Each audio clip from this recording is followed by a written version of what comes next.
Hi! Hello friends అందరికి శుభోదయం. నేను మీ వసంత. ఈరోజు టేస్టీ బర్డ్స్‌లో మనమైతే అందరికీ ఎంతగానో ఇష్టమైన పెరుగావడైతే తయారు చేయాలనుకుంటున్నామనమాట. వాటికి కావాల్సినవన్నీ రెడీగా చేసేసుకున్నాను. ముందుగా స్టవ్ ఆన్ చేసుకొని, కడాయి పెట్టుకొని, ఆయిల్ యాడ్ చేసుకొని, అందులో ముందుగా సిద్ధం చేసుకున్న పోపు దినుసులను వేసేసి వేయించుకోవాలి. తర్వాత సన్నగా కట్ చేసుకున్న అల్లం ముక్కలు, సన్నగా కట్ చేసుకున్న పచ్చిమిర్చి ముక్కలను కూడా యాడ్ చేసుకొని మరొకసారి కలిపేసుకోవాలి. అందులో కొద్దిగా పసుపు, కొద్దిగా ఇంగువ, 1 పించ్ ఆఫ్ మెంతి పిండిని గూడా యాడ్ చేసుకుంటే టేస్ట్ అనేది చాలా బావుంటుందనమాట. ఇక్కడ పోపైతే వేగిపోయింది. లాస్ట్ అండ్ ఫైనల్ కరివేపాకుని గూడా యాడ్ చేసుకుంటే టేస్ట్ అనేది ఇంకొంచెం పెరుగుతుందనమాట. ఇప్పుడు స్టవ్ ఆఫ్ చేసేసుకుందాం. ఒక పక్కన బౌల్‌లోకి కమ్మని పెరుగునైతే తీసేసుకోవాలనమాట.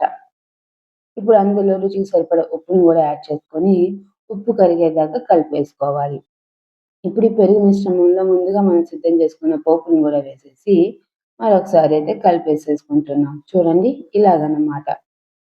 మనకిక్కడ గారెలైతే రెడీ అయిపోతున్నాయి. చూడండి గారెలు రెడీ అయిపోయి వీటిని పక్కకు తీసేసుకుందాం. ఇప్పుడు ఈ పెరుగు మిశ్రమంలో మనం సిద్ధం చేసుకున్న గారెలను గూడా వేసేసి, మునిగేదాకా ఇట్లాగైతే నానబెట్టేసుకోవాలనమాట. చూడండి ఎంతో టేస్టీ అయిన, ఈజీ అయిన పెరుగావడైతే రెడీ అయిపోయింది. ఇంకెందుకు ఆలస్యం? మీరు గూడా ఒకసారి ట్రై చేసేయండి. మీకు నచ్చిందా? అలాగే మా ఛానల్‌ని లైక్ చేయండి, షేర్ చేయండి, సబ్స్క్రైబ్ చేసుకోండి. మా ఛానల్‌ని అయితే ఇలాగే సపోర్ట్ చేస్తూ ఉండండి ఫ్రెండ్స్.